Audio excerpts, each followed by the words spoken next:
Let me tweet out the new link.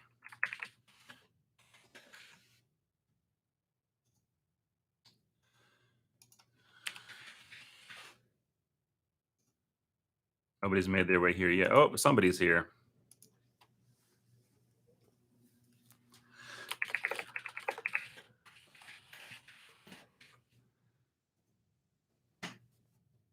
Alrighty, I apologize. I got one person moved over here.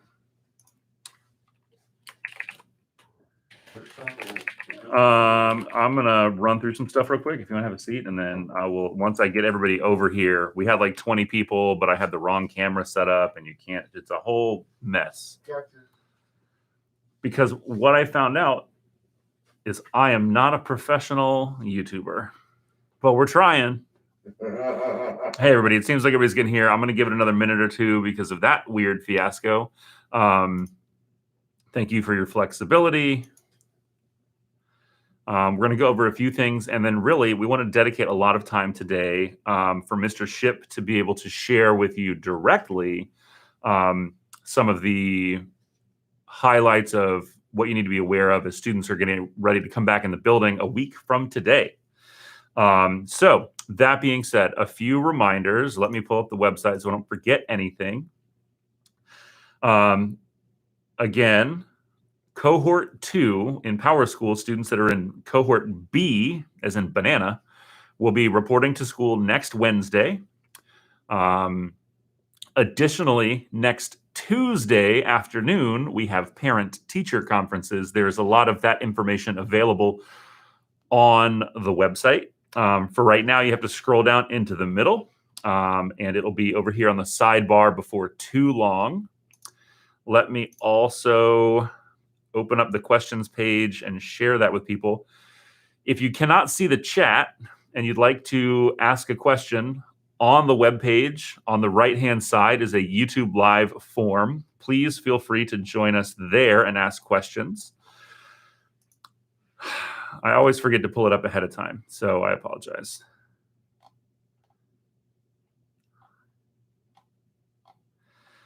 If you have questions, feel free to go ahead and get those in the chat, and we can run through them. Here we go. And just in case you'd rather enter them here and not in the chat, here is a link to the form. If you want to ask your question not quite so publicly. So again, today is Wednesday, February 10th. We'll see Cohort B, Cohort 2 back here next Wednesday. Parent-teacher conferences are next Tuesday.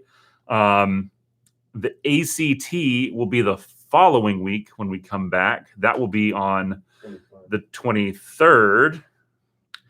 And if you haven't picked it up in the weekly memo, both the 23rd and the 24th are now asynchronous days to allow for the ACT. So just note that that is actually a little bit different than the cohort calendar published by Wake County. My recommendation to everyone is to go to the website under Our School, go down to the Returning to School COVID-19 Health and Safety area. We've created a big old dashboard there. And at the bottom is a link called Cohort Detailed Information. And in there, it will go cohort by cohort, when they're at school, when they're in person, some weird things that might be going on, including the asynchronous days on the 23rd and 24th. Okay, so I'm going to do a last call for questions about general things, and then I'm going to bring Mr. Shipp up to share with you a whole bunch of information.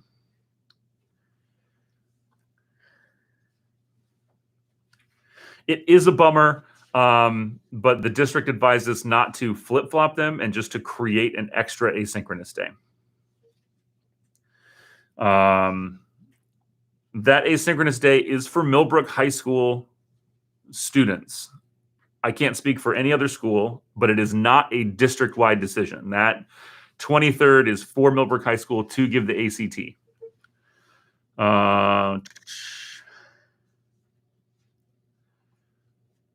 I don't know if Mr. Shipp will cover that, but while he's talking, I'll have time to get a better answer for that. What's the question? What will be the process for helping new freshman students find their way into the building? I think I've got it. And I'll ask these questions, so don't feel like you need to keep up with the chat. I'm going to Okay. monitor the chat over there, and once you're done, I'll be able to read you the questions. Any update on the cohort balancing? Yes, the cohorts are actually pretty balanced. I think we're done with that process at this point. When cohort C, okay, so this is an important thing to note. Cohort C is cohort 3. So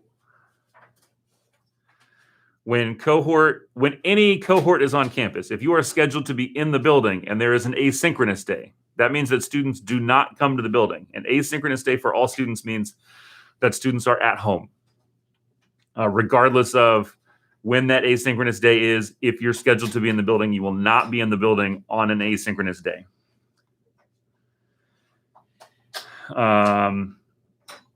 Alrighty. So with that being said, if I didn't answer anything really thoroughly, we're going to have time to loop back. Let me check the Google form really quickly.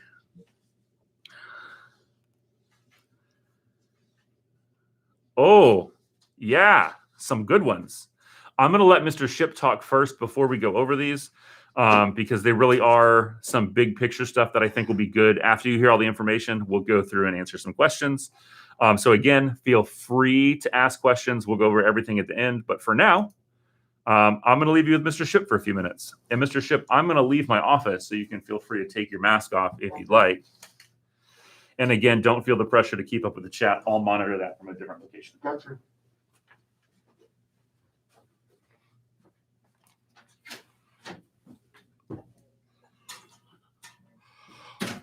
Good morning. Glad to have everyone here this morning. We've done this several different times, and in terms of presentations, just want to reiterate that we are very glad to have all of you back here at Millbrook High School starting next week.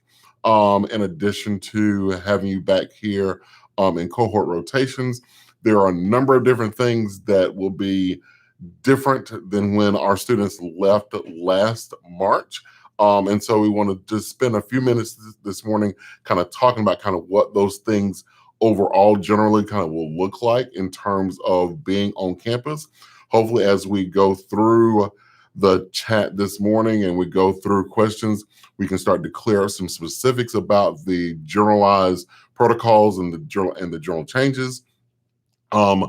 You will also, though, for those that missed the open house presentation last week, we are going to put that presentation online this morning. So you'll have an opportunity to see that presentation that will go to more in depth, some things that will be covered this morning. As well, we will be giving that presentation again at the end of parent-teacher conference night, beginning at 5:30. And that link will be found on the advertisement that the student services will send out for parent-teacher conference night. And so we want to start off, first of all, just talking about kind of how we're going to support the 3 W's on campus, both wearing face masks as well as social distancing and washing hands. We're going to ask that, again, all students, when they're on campus, that they are going to have to wear their face mask at all times, whether they're in the building, whether they're participating in an outdoor activity, whether they're at a school-sponsored event like a basketball game, football game, as well as if they are riding in school transportation, we're going to ask that they wear that face mask at all times while they're on campus. And this is not just for students, but it's also for our faculty and staff, as well as any visitor that comes on campus. At the beginning of the first day of each one of their rotations, students will receive a pack of 5 Hanes cloth face masks that are reusable and washable as well. So anytime that a student forgets their face mask, I'd advise them to put this pack right in their book bag, and then I can always pull that out and wear that during the school day. If at any time that a face mask either is broke, lost, becomes heavily soiled. All of our teachers have disposable face masks that they can give to their students at any point in time during the day. So we do have that covered for students that need additional face masks. In terms of social distancing, one thing that you will find that'll be different during class changes, all of our hallways will be one directional hallways. And so students will follow red arrows in order to go from class to class. All of our classroom teachers have maps in their classrooms to help students understand what that one directional hallway looks like. During class changes, all of our teachers will be out in the hallway and they will help students kind of navigate what that one directional way looks like during class change. In addition, to help support that social distancing, all of our classrooms have been marked with desks. When you walk into a classroom, anywhere where you see an X with blue painter's tape, that desk or that seat is not available for that student. And so teachers will then direct all their students to where they're able to be seated in each one of their classes. All of our classrooms do have a reduced classroom capacity. And so we have worked hard with our student services department and with our course schedulers to make sure that all of the classes that will be in the building match the classroom capacity space for each one of our classrooms. So if a classroom will only seat 17 based on the size of the classroom, we have worked really hard to make sure that any class that goes into that space do not exceed a capacity of 17, which also includes the classroom teacher as well. As a part of that social distancing, this is also a reminder that students should also bring their own laptops with them, whether it is their personal laptop or a Wake County issued laptop. They will have to use that device and bring anything that goes along with their laptop, whether it is a charger or earbuds, because that is what we will still use as the primary delivery of instruction inside the classroom. As well, we're going to encourage teachers not to receive any kind of or share any of their materials with their classmates as well, because again, this helps practice with the social distancing as well as cuts out on any type of communal spread that we will have. In terms of classroom cleaning, all of our teachers have been equipped and have been trained on how to clean their classroom, and they will be cleaning their classroom on a regular basis. At the end of every single class period, they will ask students to kind of stand and they will clean that area to be ready for the next class to come in as well. During the school day, our daytime custodial staff will be cleaning all of our restrooms, all of our doorways, all stairwells, anything that is a high touch area, again, to kind of reduce the amount of communal spread as students come back into school.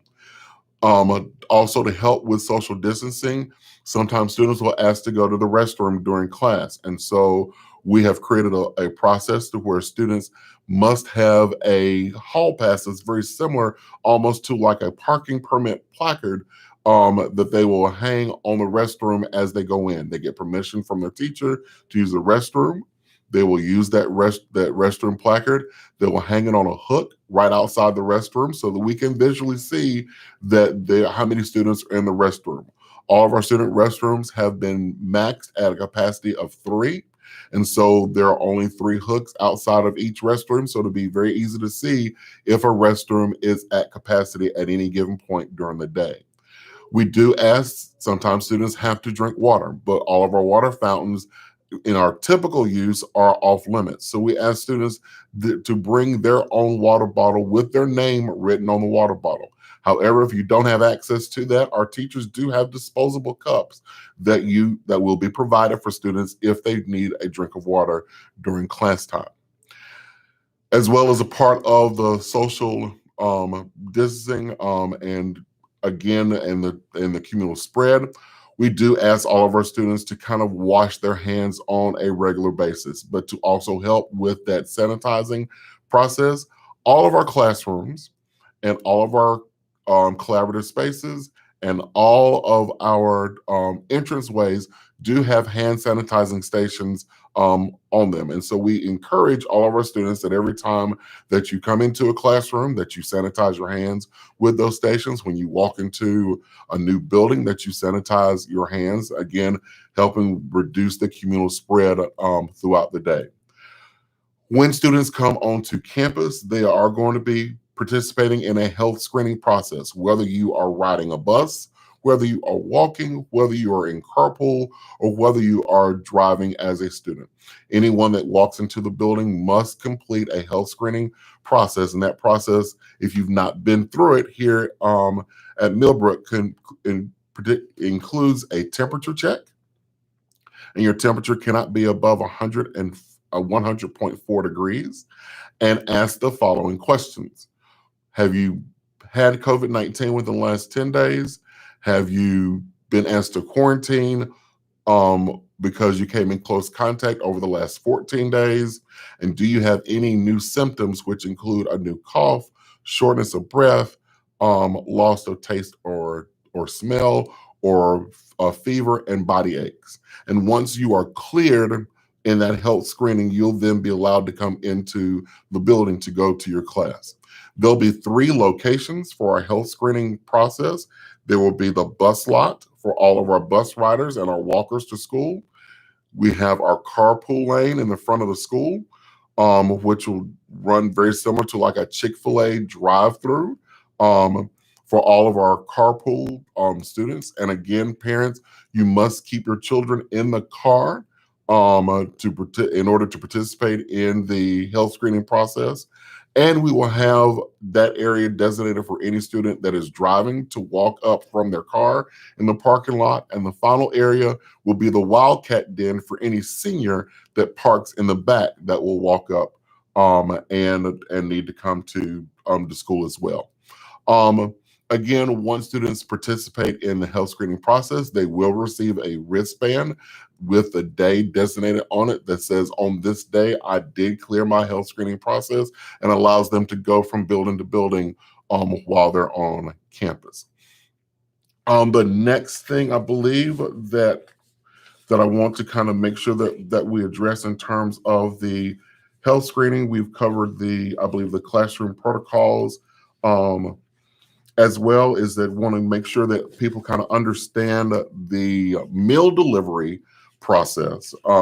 Again, for those that have not heard, all of our meals this year are free and at no cost to our students. So breakfast and or lunch is available to any student. However, due to the size of our cafeteria, it does not allow for us to utilize the cafeteria for any delivery of our meals. We just don't have enough space to accommodate all of our students for lunch as well as for breakfast. So we're doing meal delivery in a couple different ways. First, our breakfast will be offered in 2 different grab and go stations. The first grab and go station will be in the cafeteria patio in the front of the school.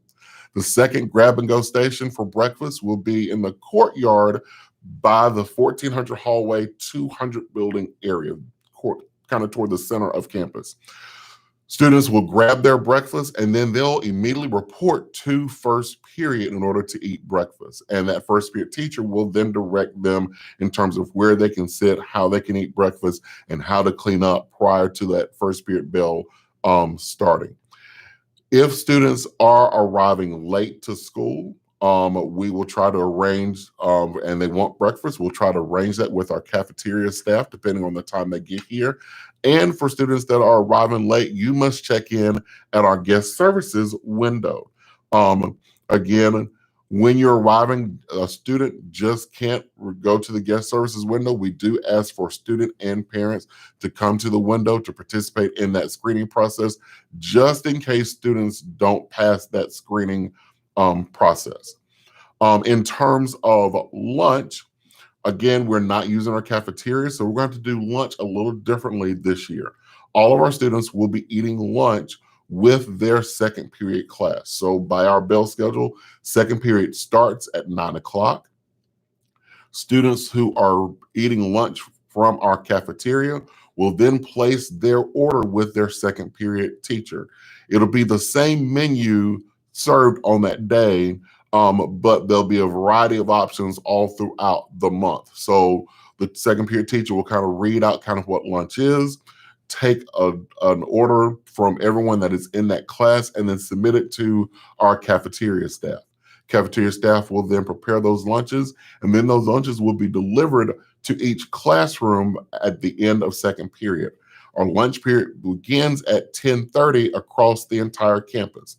And because of not using the cafeteria and to help out with the communal spread, as well as to keep our students safe and in a bubble, we are not allowing juniors or seniors to leave campus for lunch. Everyone that is on campus will be eating lunch in their second period class.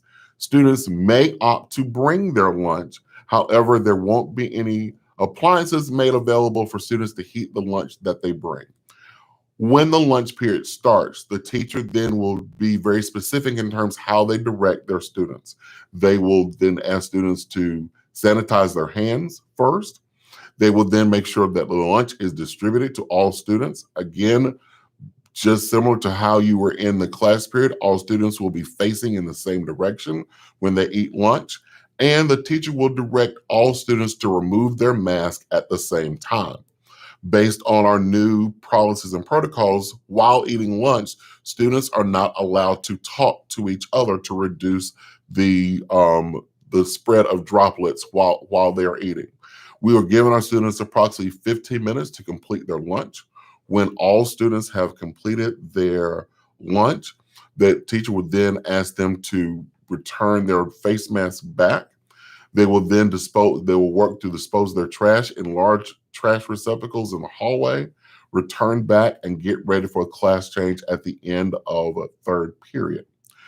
Because of, again, trying to create a bubble for all of our students to be safe and healthy while they're on campus, we are restricting any food delivery during lunchtime. So that means any food delivery from parents, Grubhub, DoorDash, all of that will not be accepted at guest services for students during lunch.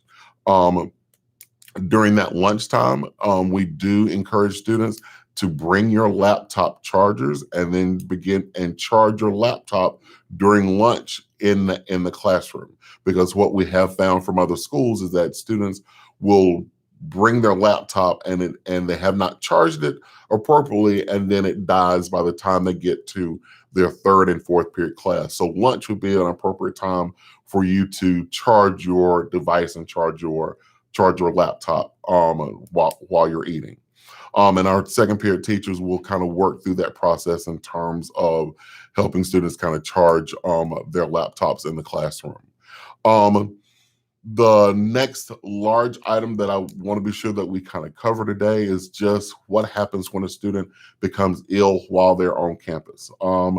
We do know that this will be an event that we will have to deal with. So when a student either comes off the bus and fail their health screening, or they become ill and start to experience symptoms of COVID in the classroom, they will be removed and they will be taken to what is called our COVID care center.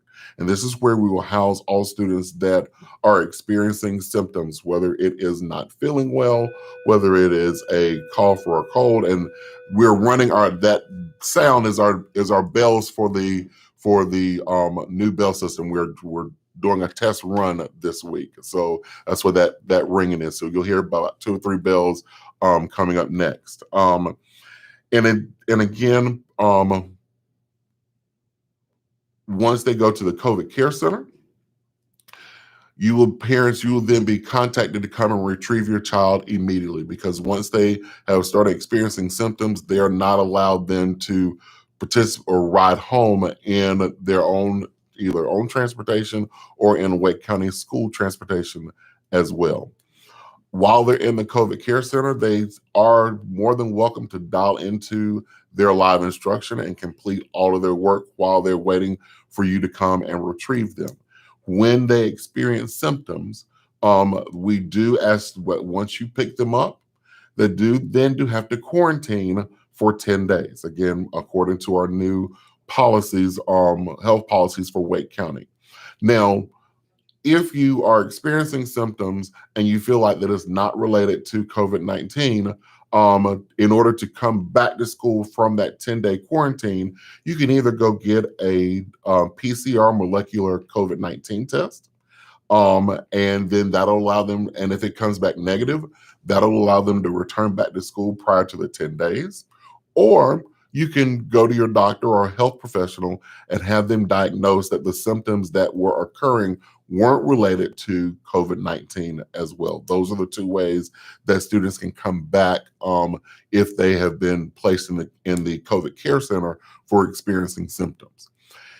Anyone that has been diagnosed with COVID-19 or they have been told by health professionals they have been come in close contact with someone with COVID-19, they're going to be asked to quarantine from both in-person instruction as well as all Wake County Schools sponsored activities. And there are 3 levels of quarantining that we have. And I want to run through those quickly with you all before we start to kind of wrap up at least this particular part of the session. The first level of quarantine is a 10-day quarantine, and those are for students that either have tested positive or have been removed to the COVID care center and are experiencing symptoms. And again, if you've tested positive, you've got at the end of the quarantine, you can return back once your symptoms have subsided and you are fever-free for 24 hours after that 10-day quarantine. Or if you've been in the COVID care center because you've experienced symptoms, you can either wait out the 10-day quarantine or get a diagnosis that the symptoms weren't related to COVID-19. The second level of quarantine is a 14-day quarantine, and that 14-day quarantine is for those that have been exposed to someone that is being diagnosed with COVID-19. Again, when the health department starts to contact trace, we only contact trace related to a COVID-19 positive case. We don't contact trace based on other people being in contact with someone. And so that 14-day quarantine means that you have been designated as someone who has been within 6 feet of a person diagnosed with COVID-19 for a cumulative total of 15 minutes in a given 24-hour period. And we track that contact 2 days prior to either the onset of symptoms or when a person has tested positive for COVID-19. And unfortunately, once you have been diagnosed as being in close contact, there is no way to get back to school on a 14-day quarantine. You are, no matter if you go and receive a negative test based on our new policies, once you've been diagnosed being in close contact, you have to remain in quarantine for those 14 days. The last level of quarantine, which is probably the longest quarantine period, is a 24-day quarantine period. And for this period, it is for any student who first is not experiencing any symptoms nor is positive of COVID-19, and a family member in the household is either positive or is experiencing symptoms. That student then has to quarantine for 24 days. And the reason it is 24 days is that the quarantine time includes the 10-day quarantine period for the person that is ill. And then at the end of their quarantine period is the next 14-day quarantine period for someone being in close contact. And again, parents and students ask why so long. Again, it goes back to the length of the incubation period of this particular virus. And what I have seen in so far over kind of dealing with all these cases is that more than likely, if someone in the household has been diagnosed with COVID-19, they won't be the only person diagnosed in the household with COVID-19. And so that 24-day quarantine period really kind of gives the time frame that the virus can run its course in any given household. With that being said, prior to me going through and kind of answering some additional questions that kind of come up in the chat, We do encourage you to go to our website and go to our COVID-19 resources that are listed specifically on the Millbrook website.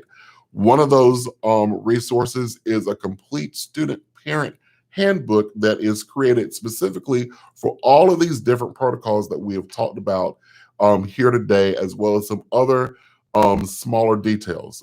In that handbook, it is arranged that by topic.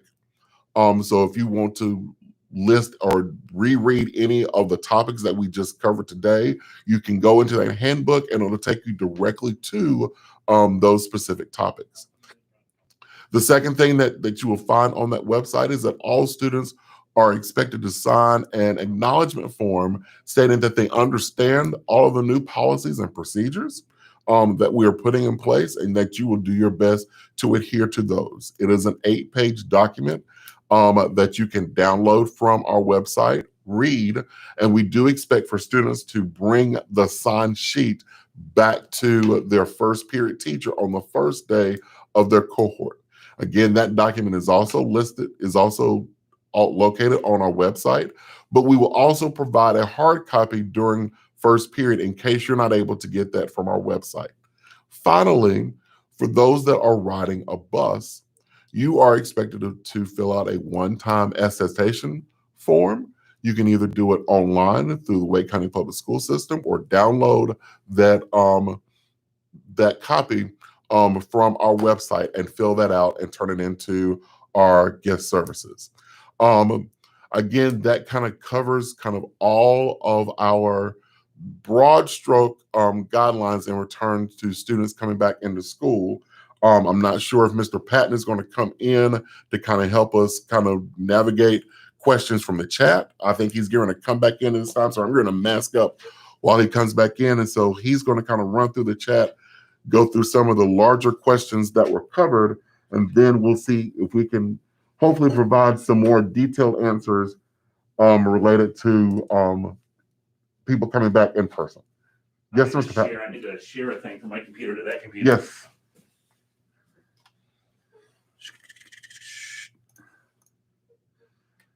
I need to go here.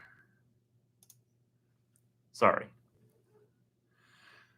Clock is ticking.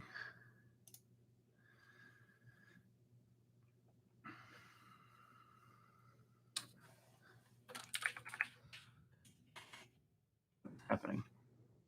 Messing everything up here, fam.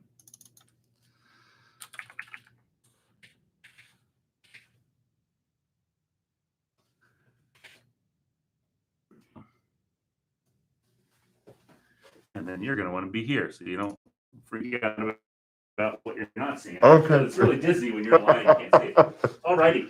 So what we got, Mr. Patton? Let me mute this so that I'm not in like a weird time warp. We're going to go back to the very beginning and review some stuff.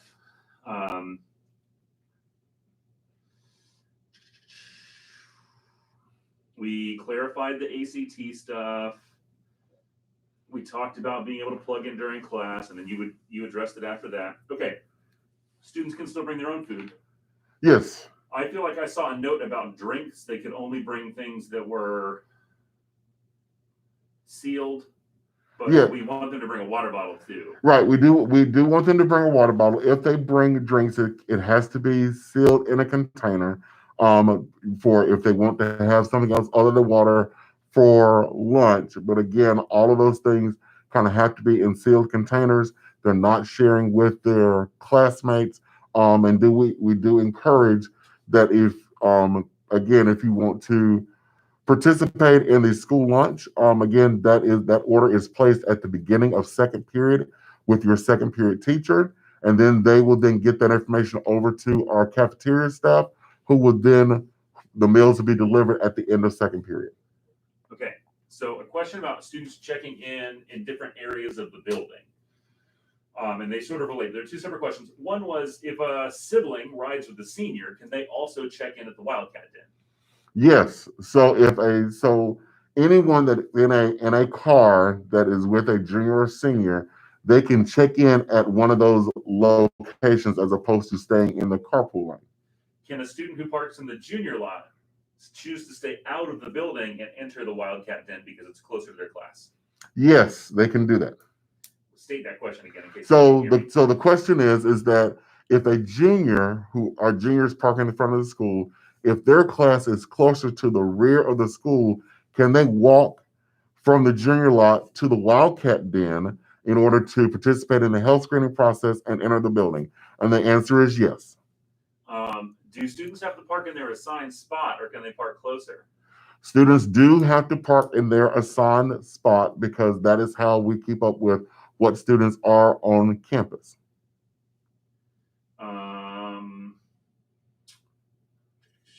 Quarantine periods.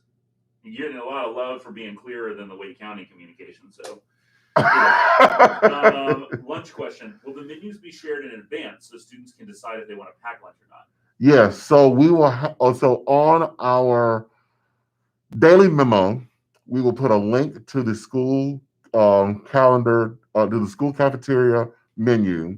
You can also find that menu on the Wake County website to go under the food and child nutrition site. Those calendars are published in advance each month. So right now, the February calendar is published, and probably in about a week, they will publish and post the March calendar. But we will also give access to our teachers to have that calendar posted in their room so that they know every single day for the entire month of February what the lunch will be. And so students can decide in advance whether they want to eat that lunch on that particular day or if they want to bring their lunch. And all lunches will include both a hot and cold portion of that lunch. You can also tell them all posts on the website under students lunch menu. So Mr. Patton said that he will also post the lunch menu under the student section. So there will be multiple ways on our website that students will have access to that. You can also go to the Wake County school website to find that under child nutrition services, and teachers will have that posted in their classroom from the daily communication that we provide to our staff. Are parents allowed to drop off coming in Johnsdale and drop off at the Wildcat Den? No. If you are driving your student to campus, we ask that you remain in the carpool lane, and then we will do the health screening for carpool in the front of the school. I promise when we practice the health screening with our EOC and CTE testing, we were able to get all cars through carpool in about 15 minutes. So while it may seem that you're sitting in line for a while, we have about 8 different people out doing health screenings in carpool, which is going to make that process a lot faster for you. Is it worth talking about, like, if you're with a parent and you fail the screening, it's easier to just stay instead of coming in and having to go to the care center or parent coming back? That's part of why. And so Mr. Patton brought up a good point that for chance, if your child is with you in the car and you're in carpool, if your child fails the health screening and they're with you in carpool, you can immediately take that child back home as opposed to having that child get out, fail the health screening. We then have to escort that child to the COVID care center, and then you have to return back to school to pick that child up in the morning. It is also worth noting that during our cold weather, that as you come on, parents that are participating in carpool, as you come on campus, please turn your heat down or off in your car. The heat in your car will affect the temperature reading for our students during the health screening. And we've had repeated time to where a child initially fails the temperature check, and we've had to recheck those students a couple of times in order to allow them into the building. So whether you have the heat going in your car or whether you have heated seats in your car, turn all of that down or off while you're in carpool line so we can get the skin temperature and the internal temperature down below 100.4 so that your child is passing the health screening. How are locked doors being handled? So very similar to what we did during pre-COVID school times is that in the morning we will unlock a series of doors on campus to assist with students getting into the building. Um, and that'll help kind of get all of our students kind of into the building. We typically keep those doors unlocked until about 7:25, 7:30 in the morning. During class changes, we will ask our teachers to be standing near doors that are entrance doors into the building to allow students to come into those doors. And again, we will have our doors clearly marked from the outside, whether it is an entrance or an exit only door. And teachers will be available to let those students in since the number of students on campus will be severely reduced and we can't rely necessarily on student traffic to allow students to flow between buildings during class change. Okay, so that's all the questions from the chat. If you would give everybody a last call for chat questions, and then we're going to go run through the submitted questions from Google. So, according to Mr. Patton, we have exhausted all of the questions that were posted in the chat. This is the last call for anyone that wants to post questions in the chat about your COVID-19 return that begins next week. If we don't have any more questions in the chat, then we're going to go to the questions that were posted in the link and run through the answers for those questions as well. Okay. Some of these people have already answered. I would think it's probably worth restating the question and then saying, and remember we said X, Y, Z. So the first question in here is, oh man, hold on, I gotta go back further than this. What is the attendance policy for online learning? Is there a certain amount of absences before consequences given? Some put me on the spot. I'm real sorry. That's okay. So Lake County has provided the option that if students are not coming in for their assigned rotation, that they do have the option of staying home. We do ask that if you are going to stay home on your remote learning, that you kind of dial in with that particular teacher. But I think we still have our same attendance process in place for the school year, that if you have dialed into the assignment for that particular day, that then counts as your attendance for that day. Where we start to get into attendance issues is when we see students that have not dialed in for 2 or 3 days in a classroom. And so we're asking all of our teachers then to become proactive in terms of contacting parents and contacting students to make sure that everything is okay and that students are dialing into their lesson, whether they're here in person or whether they're home remote. Hopefully that answered that question. I'm actually not going to have you do these next ones. Can you confirm 23rd and 24th are both asynchronous? The answer is yes. I'm going to read this question. You can decide. Would you please explain how carpool will work? We have a freshman who's never gone through it. I think we've pretty well done that. I didn't know if you need to go through the details of interview or go through here. I can do that because again, give them like if you're new and you've never done carpool. Right. So the question is, how does carpool work? So for those that are bringing ninth graders for the first time to Millbrook High School, our carpool happens in the front of the building, and there are actually a couple ways that you can get to the building. I suggest, again, to help with traffic and to make sure that you're kind of flowing in the right direction, that you come in to campus through Dixie Forest Drive, that you take Spring Forest, make a left or right onto Dixie Drive, and then turn into campus from Dixie Drive. As you follow that entrance by the football stadium, you will then see that it kind of meanders to the front of the school. We will then do a 2-lane carpool in the front of the school. When the cars kind of merge, we will put you into 2 lanes, and we will have 6 or 7 or 8 different people that'll be doing health screenings at that time. We ask students to roll down their window. Students don't get out of the car. We ask them to roll down their window. We will do the temperature check first, and then we will answer the questions. If a student passes the health screening process, they will then exit the car right there in carpool. They will then go to a table in the small courtyard by the flagpole to get a label that's labeled Monday, Tuesday, Wednesday, Thursday, or Friday. And then they will be able to enter into the building after getting that label. For those that are picking up your children, this will be the same place where you will pick up your children in the afternoon for carpool as well. The afternoon carpool will be a little different because won't be as a formal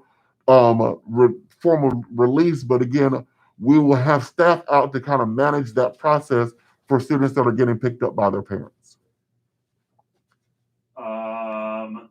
And you might have touched on this. How will kids indicate if they want school lunch provided?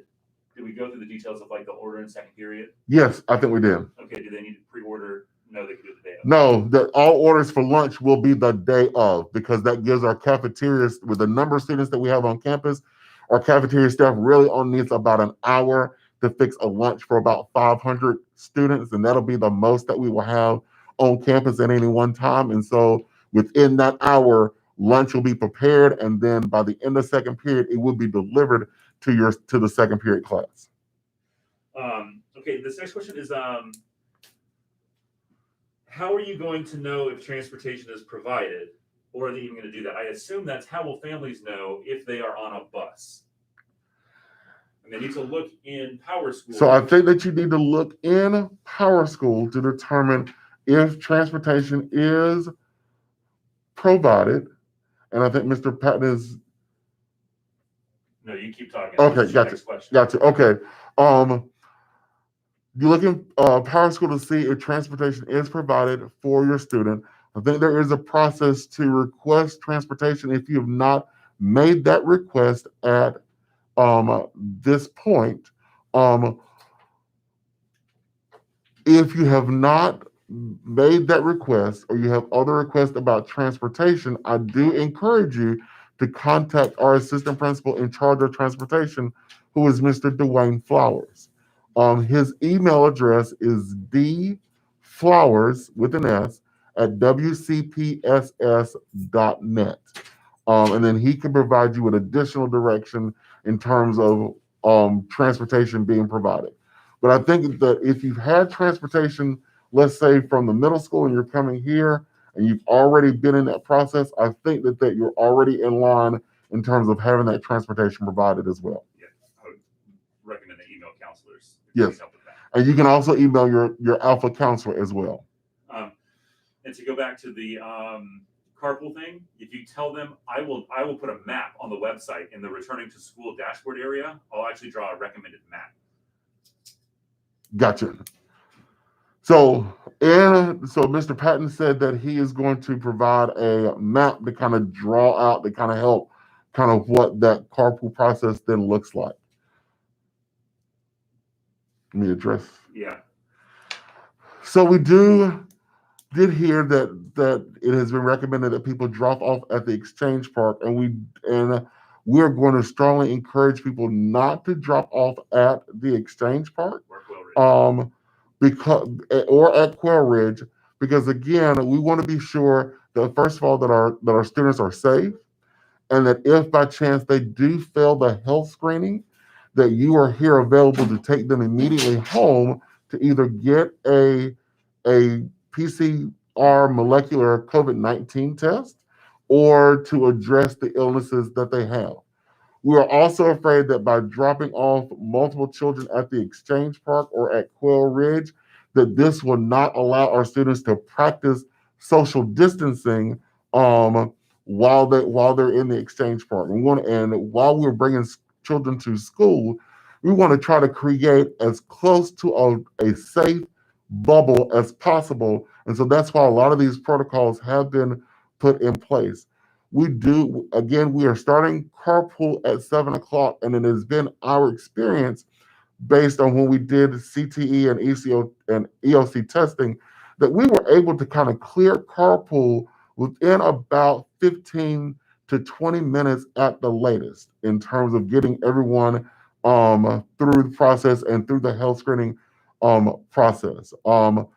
Again, that's why we have put a lot of our emphasis and a lot of people on staff at the carpool entrance, again, to make sure that we can have our maximum work all of the cars as fast as possible, address anyone that may fail the health screening, and get those students processed and get everyone in the building. Because again, our goal is to get everyone that is coming to campus in the building and in their first period class by 7:25.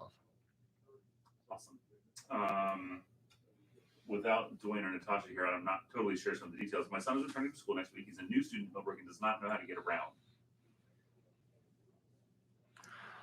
What are we doing for freshmen? So look for big signs. We'll have signs for freshmen. So there are a couple of things that we're going to help with our freshmen, because we do realize that for some of our freshmen, it's kind of been just a drive-by when you had orientation back in August. At the beginning of each cohort, we have purposely placed faculty and staff all throughout the building to kind of help students get adjusted and kind of know kind of where their classes are. And our staff is very experienced, that we have placed in terms of kind of knowing both where classes are and how to navigate our one directional hallway system. Each one of those people will have maps. They'll be able to guide students through campus, and then we will have them at strategic hallways and crossroads to kind of get them from the beginning, from checking in to their first period class, from their first period class to their second period class. Please understand that, again, at most, we will have only 500 students here. And so it won't be difficult to ask a teacher in the hallway, how do I get from classroom 250 to classroom 248 or 2408? And so you'll have plenty of opportunity in that 5-minute class change to kind of have teachers kind of help you with that guide. Again, also, don't be afraid to ask your current teacher, hey, I'm in this class now. How do I get to my next class?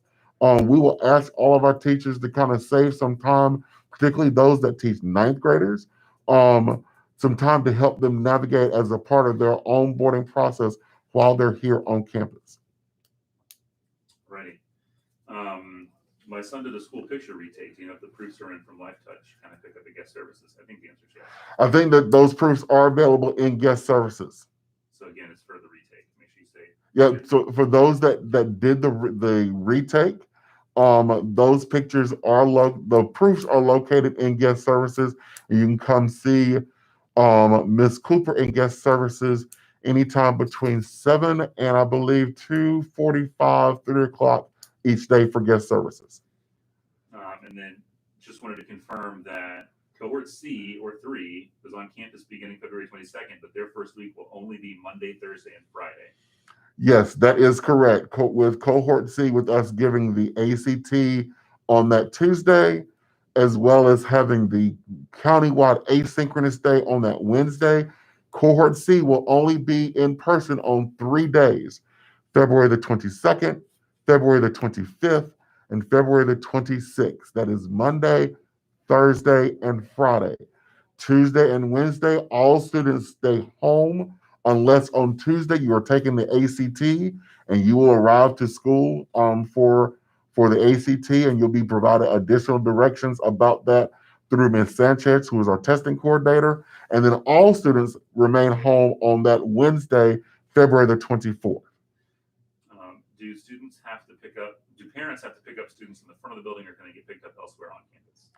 We are asking, again, to kind of help us reduce traffic, that in the afternoon that you do pick up your students in the front of the building. And again, because of and I don't think that I talked about this, but we are going to do a staggered dismissal to try to help with that process as well.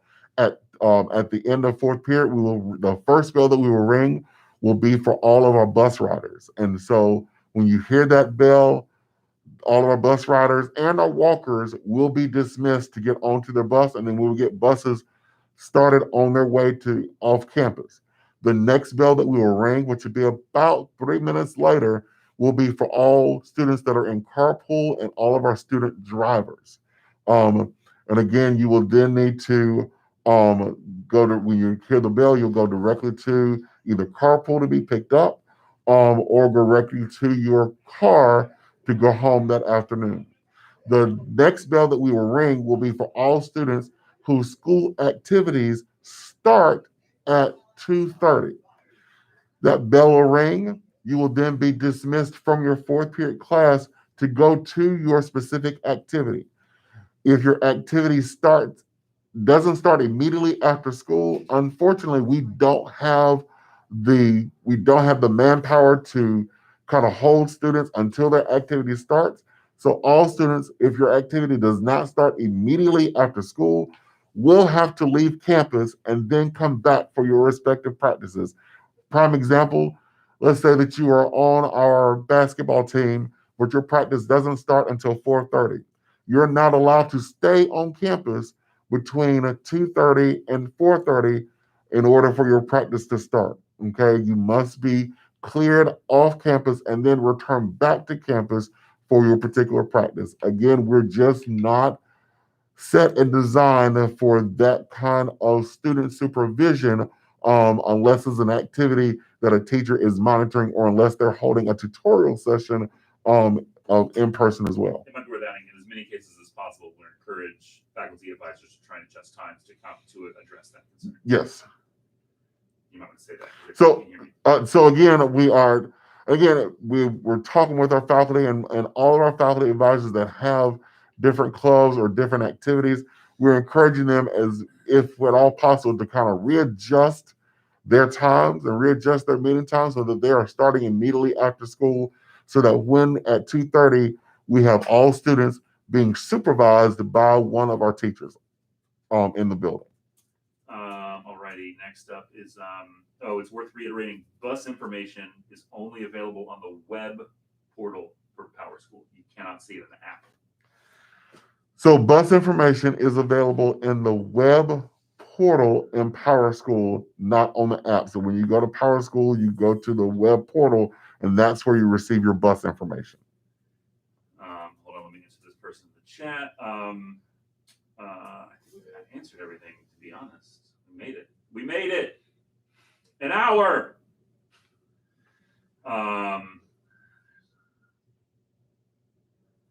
Start at 2:30. Students would have to leave. If a teacher, faculty, sponsor is available, can the student wait in that space? So that student, that teacher, the student have to work it out with that teacher. And yes, they can stay in that space. But again, at 2:30, we're going to encourage all students to either have left campus because they're gone for the day, or to be with a specific teacher. We will not allow our students to just wait in a collaborative space unattended. Correct. Is the activity center next door an option to wait for an activity to start? I don't think we can answer that. They would have to check. Yeah, so the question is the activity center next to the school available to wait? That, because we don't operate the Millbrook Exchange Park, that is something that you will have to contact the Exchange Park directly to determine what type of activities are available there in order for students to participate in if they need to come back to school to participate in an activity.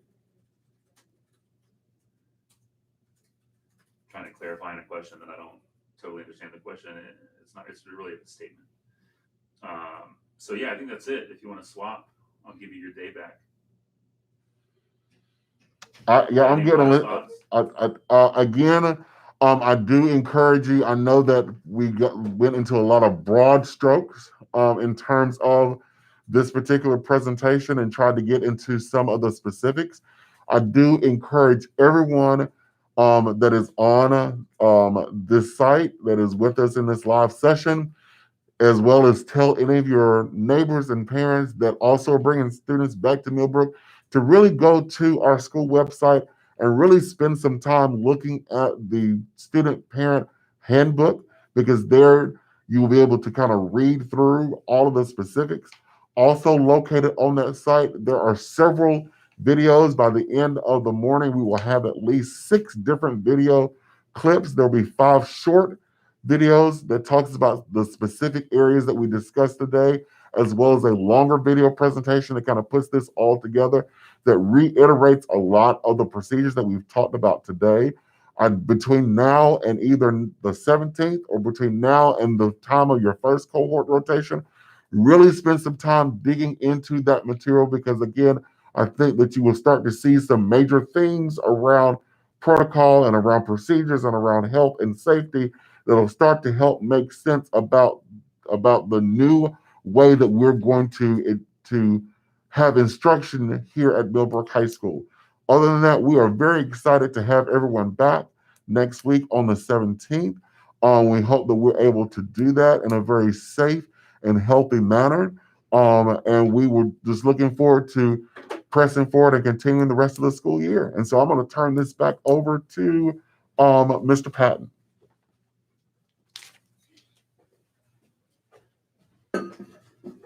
Hey, thanks, Mr. Shipp, for coming on. I'm glad to have my show back. I'm really nervous that he might just steal the show from here on out. Thank you all for being here. I know this was a really long session, but obviously we got a lot to know to be ready for next Wednesday. Where will those new videos be located? Oh, let me send you the link right now. I can hook you up with all that.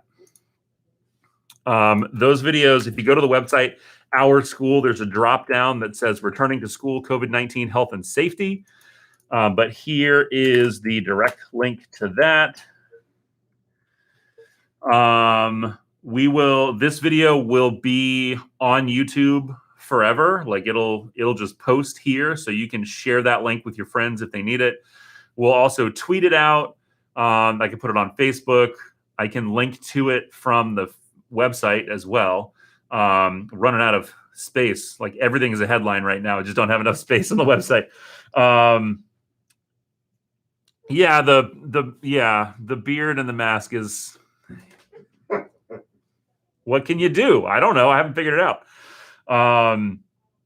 As always, if you have any questions following this, we are going to leave the Google form linked. You can ask on the Google form.